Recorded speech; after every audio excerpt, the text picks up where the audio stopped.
What's up, everybody? Once again, my name is Matt, and welcome back to Let's Play The Legend of Zelda Majoras Mask 3D. In the last episode, we invaded the pirates' fortress and saved 4 of the 7 missing Zora eggs.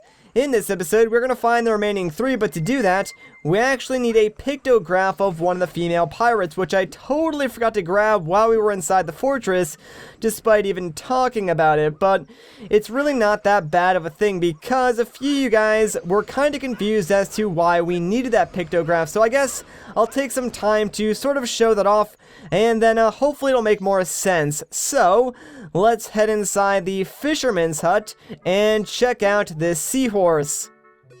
Help me! Please take me back to the waters near Pinnacle Rock, past those 2 rocks off the coast. Are you interested in that fish?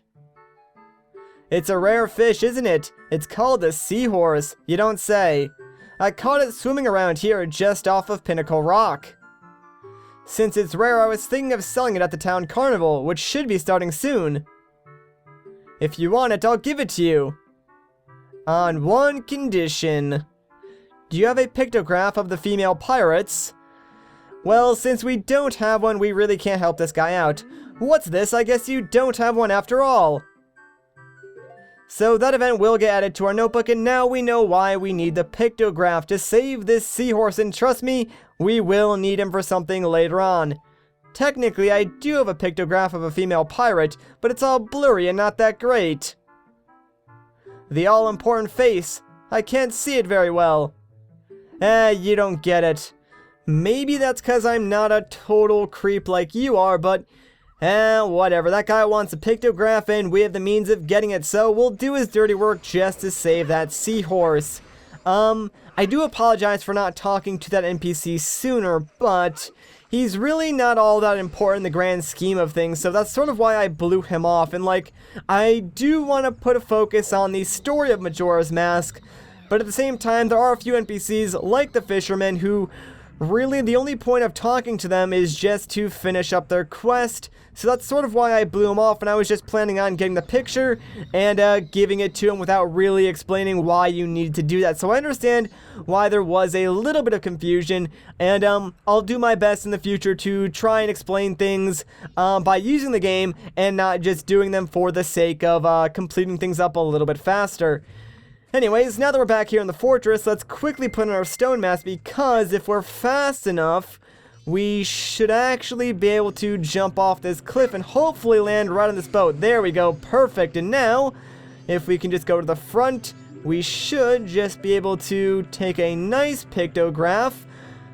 There we go, and that should be perfect. So now that is done, let's warp directly out of here, and now we can take this pictograph right to the Fisherman and save that seahorse. So, a very easy quest that you can finish up in a couple of seconds, especially if you do have the stone mask. I'm not even sure if you could do this without the stone mask, because it would be kind of hard to get close enough to one of the female pirates, unless you can actually take a picture of one of these stunned pirates, which I'm not entirely sure if you can. Someone in the comments should definitely let me know, though. And huge shout out to you guys in the comments, especially those of you who do leave tips and stuff like that, because there are a lot of changes in this game, and some of them I didn't even know about. So thank you guys so much for all the comments, letting me know of the different optimizations and changes that they did make. Anyways, let's just skip over some of this dialogue again and show this guy the pictograph we took. So what do you think of this? Oh, that's it. I've been waiting for a picture like that. Well, aren't you a crafty one? You'll give that to me, won't you? Sure. In exchange, I'll give you this. Alright, so there we go, we got the seahorse, and that'll complete the first half of the A Fish Wish event in our notebook. So there's still one more thing that we need to do to complete that event. Thank you, hurry, take me back to the waters near Pinnacle Rock. Alright, don't you worry, seahorse, we are on the case. We're actually headed there right now, so we will be happy to bring you along.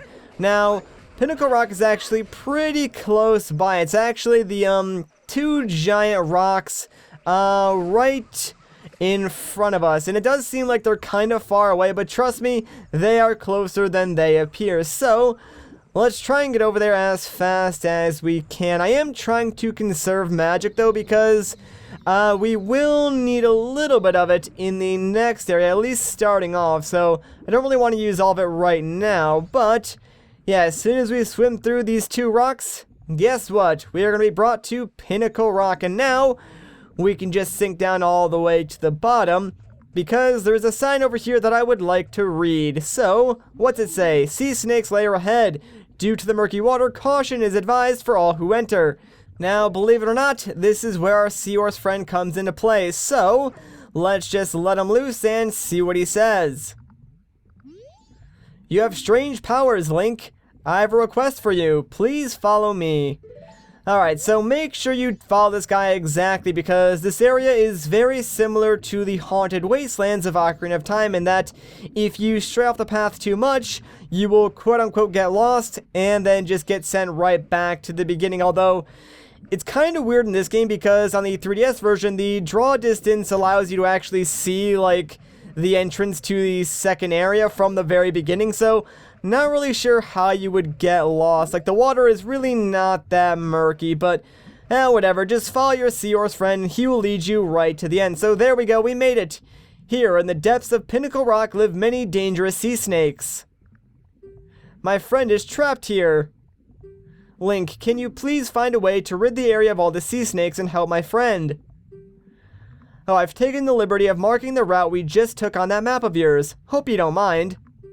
No rush or anything, but I can't wait for you to defeat those nasty sea snakes and save my friend. I believe in you, buddy.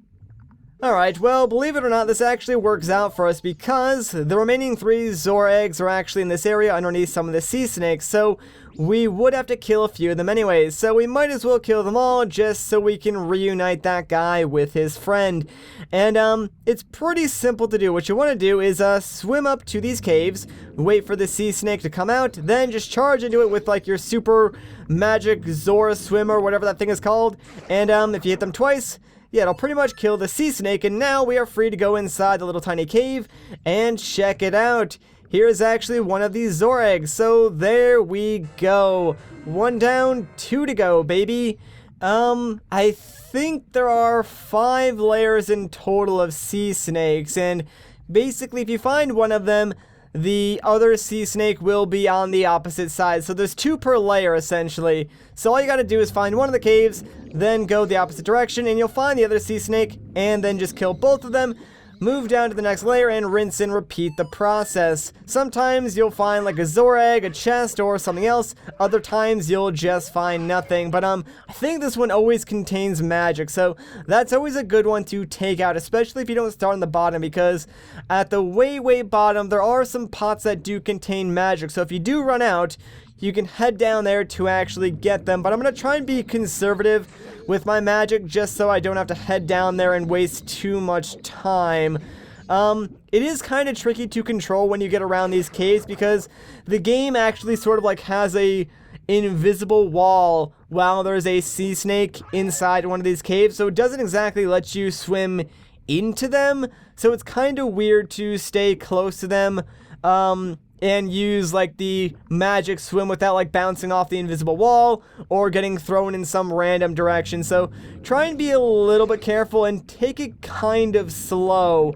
Also, if the sea snakes do hit you, they like throw you back into like the center of this area, but yeah. Anyways, check it out. Here is our second Zora egg already, so 2 down, only 1 to go. Sadly, I think the last one is all the way at the bottom, so it'll probably be a little while until we get down there, since there's a few more layers of sea snakes that we need to take care of first.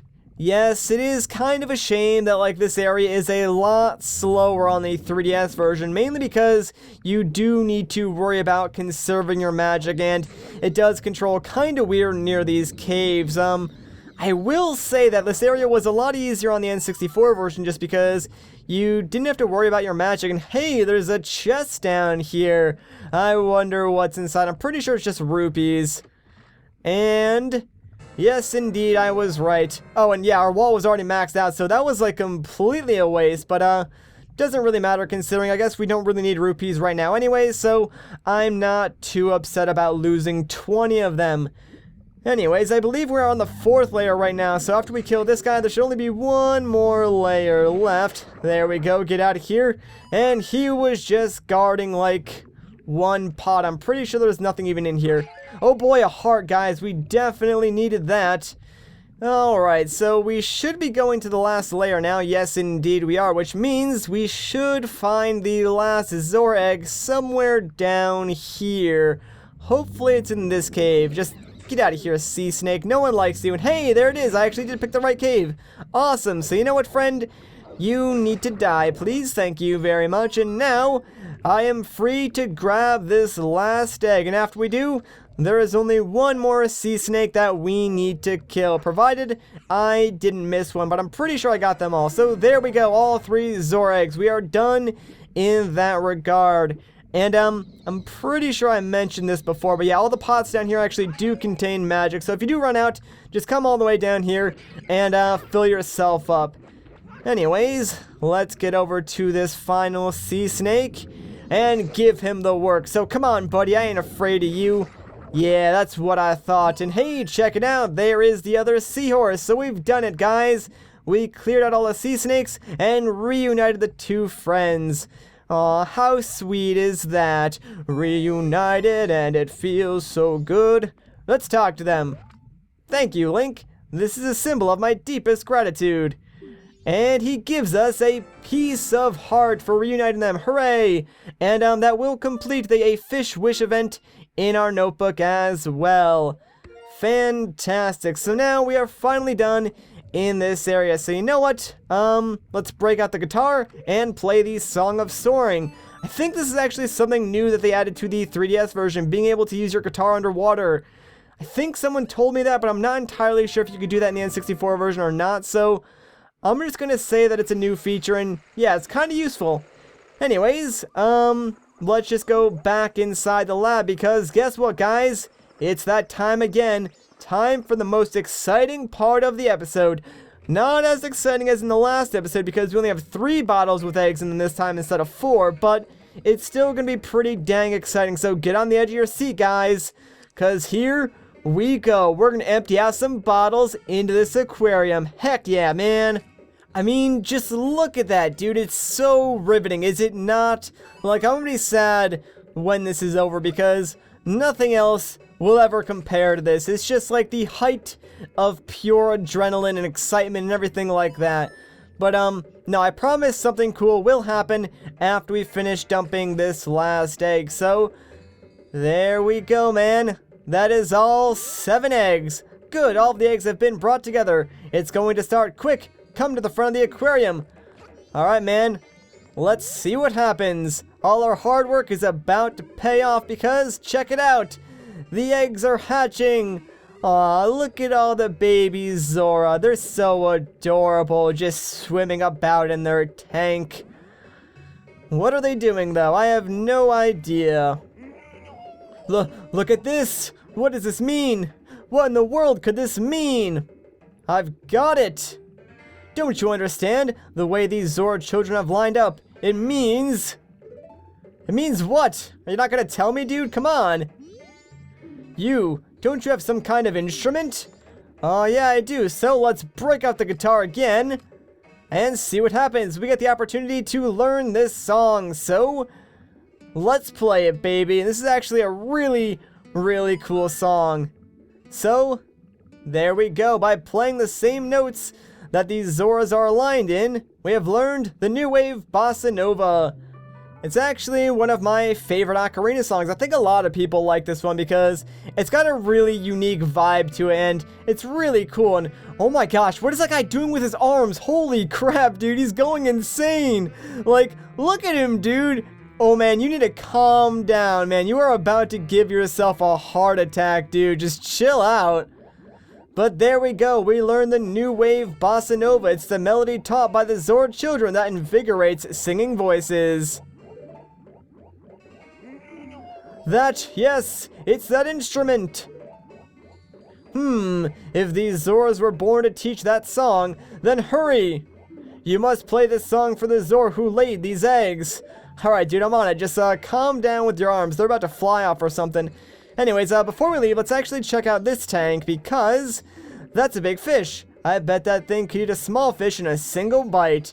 Yeah, it sort of gives us a clue as to a very, very, like, cryptic quest that we can do. So, essentially what you want to do is catch a bunch of smaller fish and place them in that tank because there are two, I guess there's supposed to be piranha fish in there, and you kind of want to feed one of them until it gets to be, like, as big as it can be, so it eats the other piranha in that tank. Thankfully, there is a little area nearby where we can catch some fish. So, if we head over here to, like, the upper right of the map, inside this little pond, we should find several fish, and I'm going to try and catch 4 of them, because if all goes according to plan, I should really only need these 4, although there could be some bad RNG, so I may need to come back here and catch a few more afterwards, but for now, we'll just try and get these 4, and gosh dang it, dude, yeah, sometimes the fish can actually swim through the ground, so when that happens, usually if you leave the pond and re-enter, the fish will reappear, so there we go, that's the 3rd one, and now we just need 1 more.